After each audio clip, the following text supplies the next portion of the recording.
Assalamualaikum warahmatullahi wabarakatuh, teman-teman semuanya. Kembali berjumpa dengan saya, Dedi R. Ghazali. Pada video kali ini, saya akan kembali mengajak teman-teman untuk persiapan tes SKD. Temanya masih sama, yaitu tes wawasan kebangsaan atau TWK. Karena channel ini memang kebanyakan latihan soalnya fokus ke TWK, bos. Gitu ya. Nah, untuk model soalnya, ini agak sedikit berbeda dengan video-video sebelumnya. Dan tentunya soalnya hot, perlu pendalaman analisa ketika ingin menjawab soal-soal semacam ini. Tapi nggak perlu khawatir karena saya akan membahas persoal itu dengan detail, tentunya dengan pembahasan yang mudah dipahami, sehingga teman-teman bisa cepat mengejarkan TWK besok ketika SKD. Ya wes, nggak perlu ceng-cincong, nggak perlu berlama-lama. Yang belum subscribe, silakan subscribe dulu. Bagikan video-video di channel ini agar channel ini semakin berkembang. Yang mau sawer-sawer bisa di Saweria, link ada di deskripsi. Kita langsung menuju ke soal nomor 1. Oke, saya izin untuk rekam layar dulu.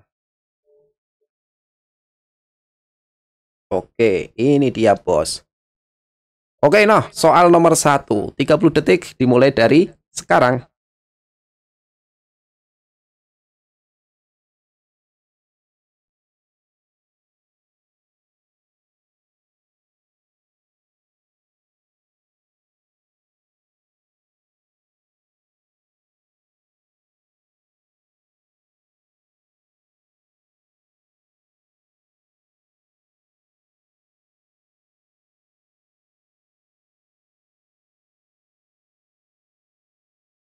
Oke, untuk soal nomor 1 waktunya habis. Ini ada poin-poin ya, poin 1, 2, dan 3 yang ditanyakan berdasarkan 3 fakta di atas pada pernyataan dapat disimpulkan bahwa.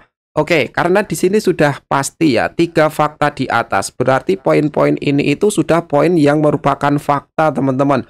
Teman-teman nggak perlu bingung untuk menganalisa poin 1, 2, 3. Ini benar nggak sih? Jelas benar, karena di pertanyaan berdasarkan 3 fakta. Kita diminta untuk menyimpulkan. Poin 1, Presiden memberi gerasi. Poin 2, DPR, MK, MPR, proses pemakzulan Presiden.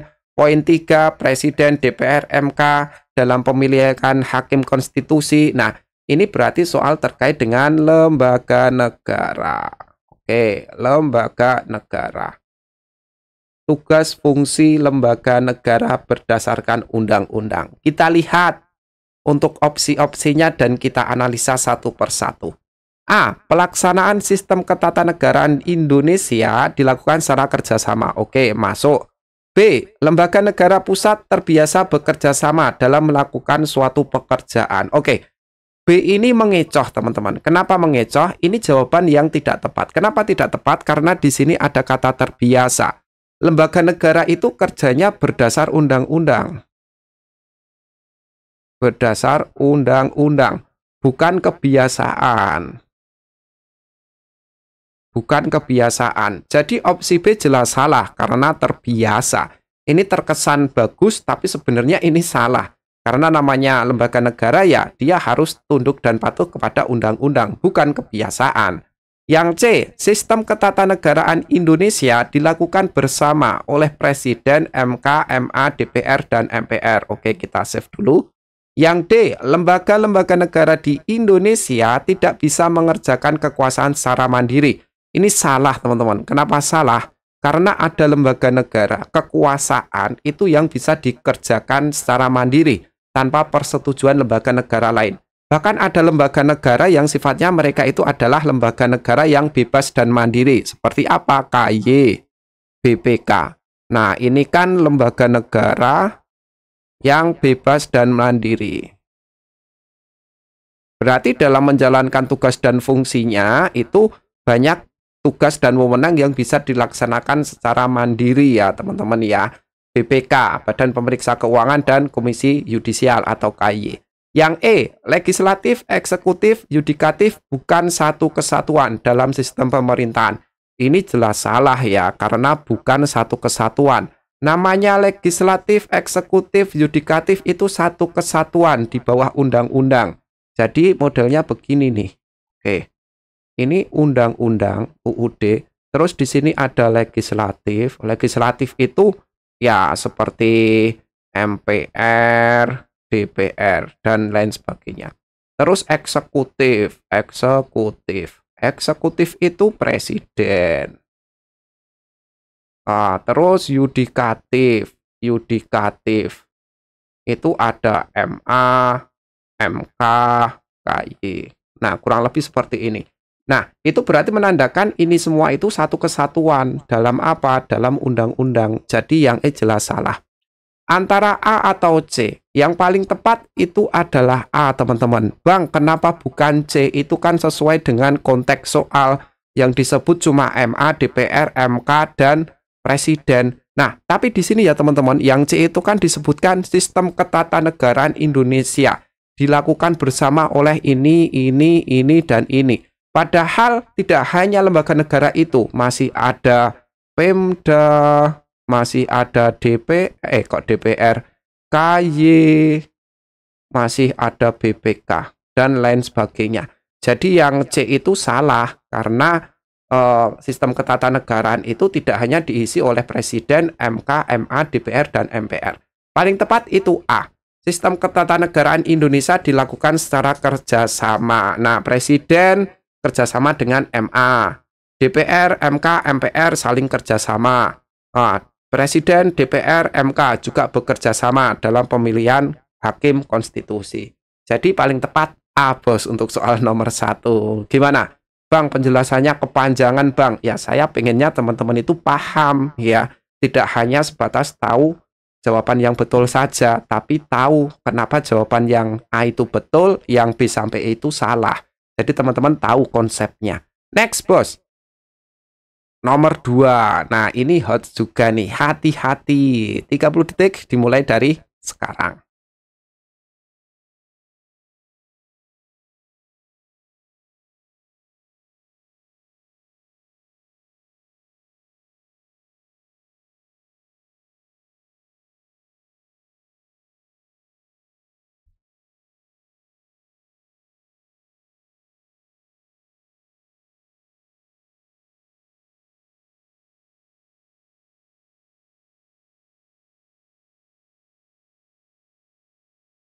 Oke, waktunya habis teman-teman. Nah, ini ada pertanyaan. Pertanyaannya singkat, tapi opsinya itu kayaknya kok betul semua, Bang. Oke, kita analisa, bos.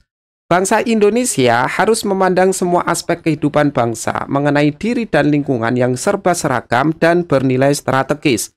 Sikap yang harus dikembangkan oleh bangsa Indonesia di tengah keanekaragaman bangsa, yaitu, oke, kalau ada soal terkait dengan keanekaragaman. Oke, ini berarti soalnya itu menjulus ke tema Bhinneka Tunggal Ika. Bisa juga ke apa itu namanya? Wawasan Nusantara. Terus bisa juga ke persatuan. Atau bisa juga ke NKRI. Nah, itu kita lihat tuh.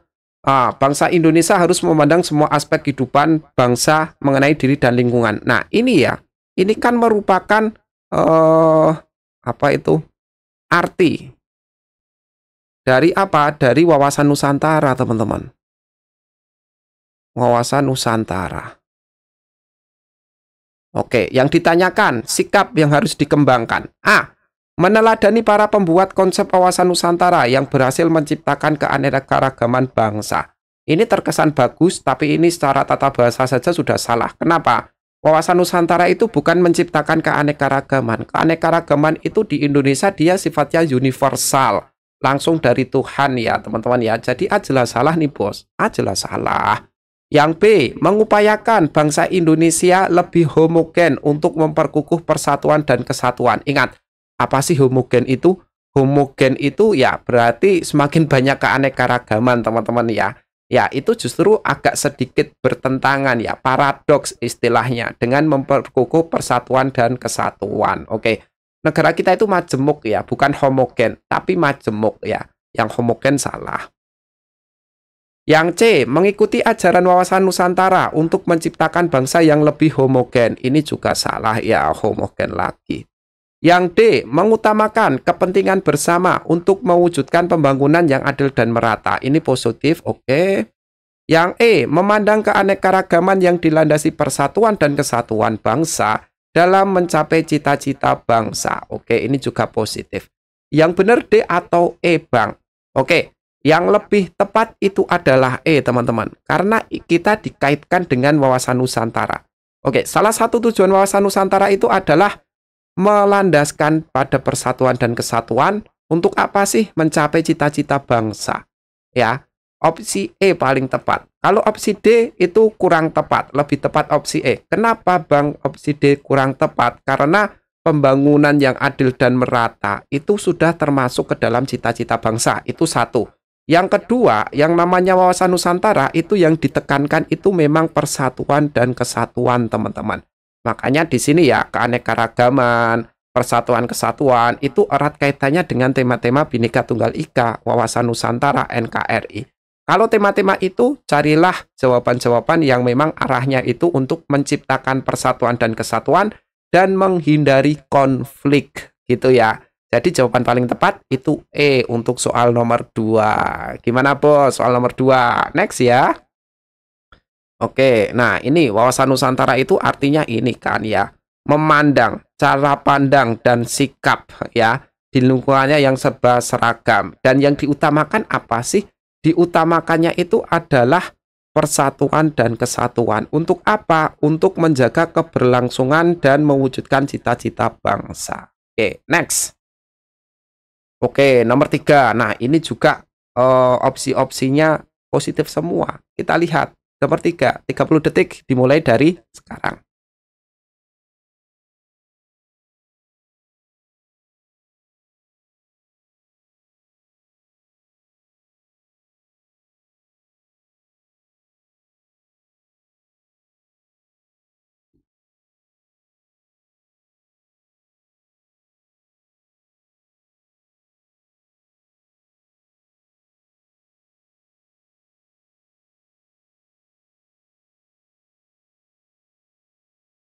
Oke, waktunya habis, Bos. Untuk soal nomor 3, ini ada soal nih. Sikap menghargai dan menghormati sangat penting dalam meminimalisasi ancaman berbasis SARA. Perbuatan yang menunjukkan penghormatan, penghargaan atas keberagaman seperti. Oke, ini juga tema Bhinneka Tunggal Ika. Bhinneka Tunggal Ika. Tunggal Ika. Bisa juga arahnya ini nasionalisme, teman-teman. Nasionalisme. Kenapa nasionalisme? Nasionalisme itu juga harus menghargai ya perbedaan, keanekaragaman di Indonesia. Bisa juga NKRI, Bos, NKRI. Tapi ini condong ke BTI. Teman-teman harus tahu, SARA itu apa sih? Nah, ini mungkin belum banyak yang tahu ya. Mungkin untuk SAR-nya tahu ya, suku, agama, ras, dan yang terakhir antar golongan. Nah, kalau dikaitkan dengan 4 ini, ya teman-teman cari tuh jawaban yang mengandung unsur perbedaan suku, perbedaan agama, perbedaan ras, dan perbedaan antar golongan.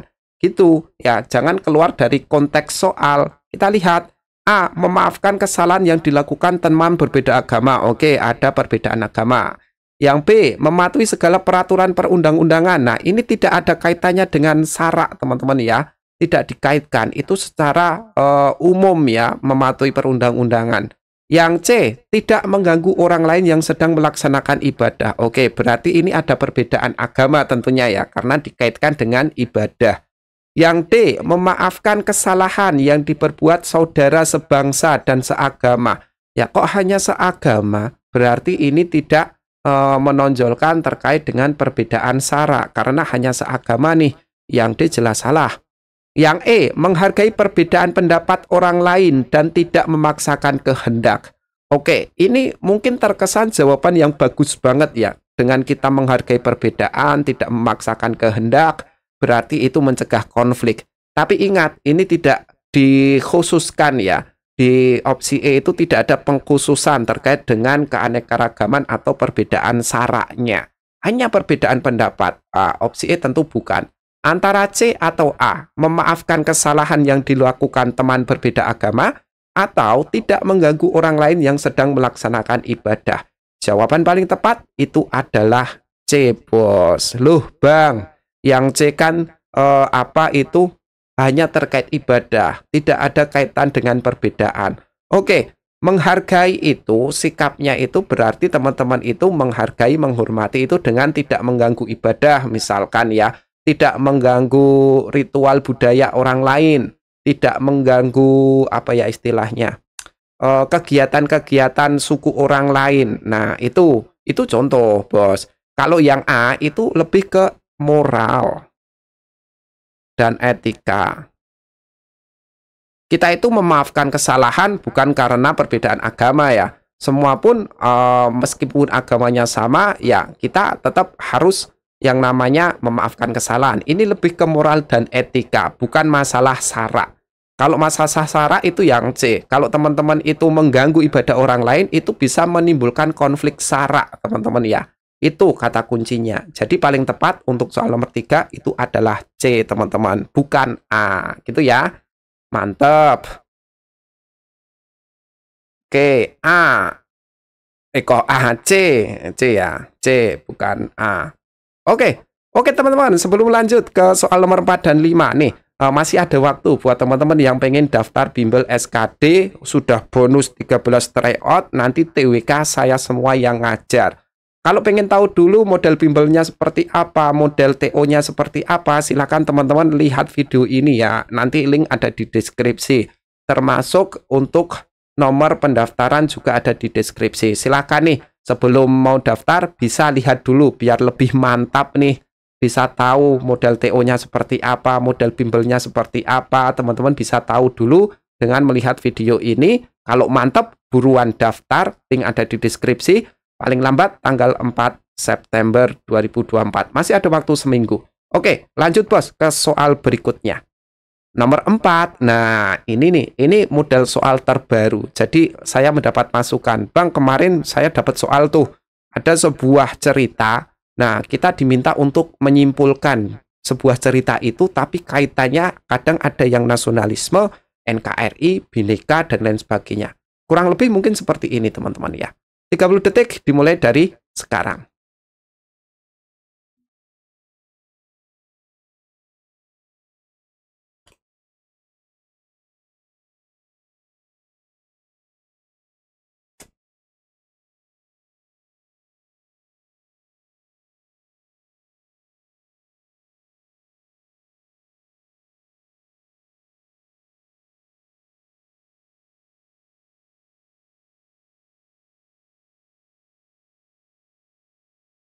Oke, waktunya habis teman-teman untuk soal nomor 4. Nah, ini ada sebuah cerita tuh, lalu ditanyakan, konflik yang terjadi pada Edo berkembang menjadi konflik sara karena.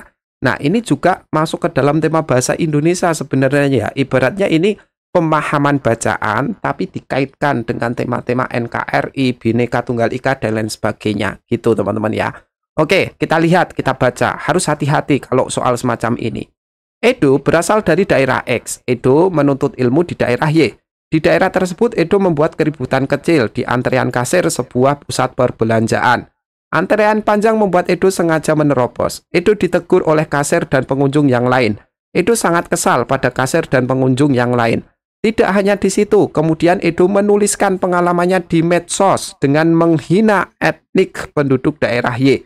Pada akhirnya, penduduk daerah Y tidak terima dengan hinaan itu, sehingga apa? Mengusir Edo. Pengusiran Edo itu terjadi di mana-mana, termasuk di medsos. Jadi unjuk rasa ini masuk ke dalam konflik ya. Nah, yang ditanyakan, konflik yang terjadi pada Edo itu berkembang menjadi konflik sara itu karena apa? A. Edo berasal dari etnik yang berlainan dengan penduduk daerah Y. Oke, ya ini benar ya, ada daerah X dan Y. Oke, kita save dulu sementara. B. Edo mementingkan etniknya sendiri, yaitu etnik X. Apakah di sini ada kata mementingkan? Ya, tentu tidak ya. Oke, narasi ini tidak ada arah bahwasanya Edo itu mementingkan etnik X. Yang ada adalah Edo ribut dengan kasir, lalu Edo cerita di media sosial dengan menghina etnik X, etnik Y gitu ya. Yang C, Edo membuat keributan dengan kasir yang berbeda etnik dengannya. Oke. D, Edo menghina etnik daerah Y. Oke. Edo menggunakan media sosial untuk meluapkan kekesalannya. Ini nggak ada hubungannya dengan etnik ya, karena di sini yang ditanyakan konflik SARA ya teman-teman. Jadi fokusnya bukan karena menyebar ke media sosial, enggak, tapi fokusnya itu adalah yang D. Edo menghina etnik daerah Y. Oke. Menghina etnik daerah Y sehingga apa? Penduduk daerah Y tidak terima dan unjuk rasa. Nah, ketidakterimaan ini, konflik yang menyebabkan SARA ini, ya dipicu oleh Edo yang dia menghina etnik daerah Y melalui medsos. Bukan karena ini, bukan karena keributan, ya, bukan karena keributan, tapi karena hinaan. Bukan juga karena perbedaan perbedaan etnik ya, tapi lebih kepada penghinaan terhadap etnik. Jadi jawaban paling tepat soal nomor 4 itu adalah D, bos. Gitu ya. Ini model soal-soal terbaru nih. Next, soal terakhir nomor 5. Masih dengan pola soal yang sama. Ada cerita diminta untuk mencari jawaban atau menyimpulkan. 30 detik dimulai dari sekarang.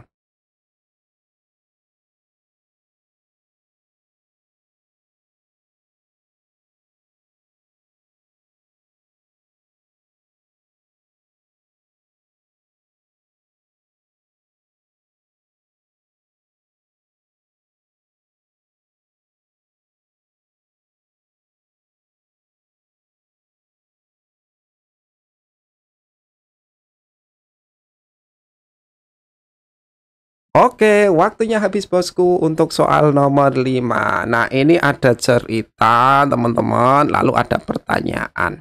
Nah, kalau saya ya, kalau ada pertanyaan, ya kita lihat pertanyaan dulu. Konflik tersebut dapat berubah menjadi konflik antar golongan ketika, oke, yang ditanyakan fokus konflik antar golongan. Konflik antar golongan itu contohnya apa sih? Satu, antar ormas. Antar ormas.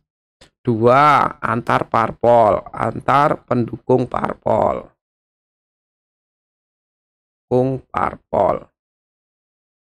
Terus konflik contoh lagi ketiga itu antar sekolah. Kayak apa itu namanya? Apa itu? Tawuran tuh antar sekolah atau antar geng, antar geng. Nah, itu namanya konflik antar golongan ya. Kalau tadi SARA kan ada suku, agama, ras, golongan. Kalau konflik antar suku, ras, itu ya terkait dengan daerah, etnik. Kalau agama ya agama. Agama terkait agama. Kalau antar golongan terkait 4 ini. Komen antar golongan. Nah, kita lihat saja opsinya. Kalau yang akan antar agama, ini jelas salah ya, karena yang ditanyakan antar golongan. Oke ya, ini juga antar agama. Jelas salah, karena yang ditanyakan antar golongan. Melibatkan partainya dalam pertengkaran. Oke, ini masuk antar golongan. Tapi kita lihat opsi yang lain. Asal daerah enggak, ini berarti terkait dengan isu suku dan ras, bukan asal daerah. Salah satu simpatisan menggunakan kekesalannya melalui media sosial. Ini mirip yang tadi, tidak ada hubungannya antar golongan ya teman-teman, karena fokusnya antar golongan. Ya sudah, jawaban paling tepat tentu adalah C, di mana X dan Y itu melibatkan partainya dalam pertengkaran. Nah, soal ini banyak kecohannya ya, karena di sini jelas X dan Y itu disebut berbeda agama, berbeda asal daerah. Makanya dimunculkan di sini perbedaan agama, perbedaan daerah. Tapi ingat kata kuncinya di soalnya ini yang ditanyakan konflik antar golongannya, bukan antar agama, ras maupun daerah. Jadi paling tepat tentu adalah C, bos. Oke, C ya. Wah, selesai. Selesai, bos. Untuk 5 soal sudah kita selesaikan. Oke, 5 soal. TWK. ada model terbaru yang perlu teman-teman pelajari ya. Jadi itu teman-teman ya, TWK itu yang penting teman-teman itu tahu konsepnya. Kalau belajar soal dimanapun, mau di YouTube saya, di YouTube orang lain, di TikTok, di Instagram, atau yang lainnya, teman-teman itu harus cari pembahasan yang detail. Tidak hanya sebatas tahu jawaban yang benar saja. Kalau hanya sebatas tahu jawaban yang benar, itu namanya menghafal, ya, bukan lagi belajar konsep. Sementara TWK itu harus paham konsep, harus tahu pembahasannya agar teman-teman terbiasa ketika menemukan soal dengan pola yang sama. Gitu ya, Bos. Oke, sekian untuk video kali ini. Kurang lebihnya mohon maaf. Yang belum subscribe, silahkan subscribe dulu. Bagikan video-video di channel ini. Yang mau sawer-sawer bisa tuh di Saweria, link ada di deskripsi. Yang mau ikut TO, sekali lagi ikut TO, ikut bimbel. Sebelum menentukan pilihan, saya sarankan untuk menonton videonya terlebih dahulu agar lebih mantap nih mau daftar atau enggak. Yang mau daftar, nanti saya sediakan di link deskripsi ya untuk nomor pendaftarannya. Paling lambat tanggal 4 September. Sampai jumpa di video berikutnya dan wassalamualaikum warahmatullahi wabarakatuh.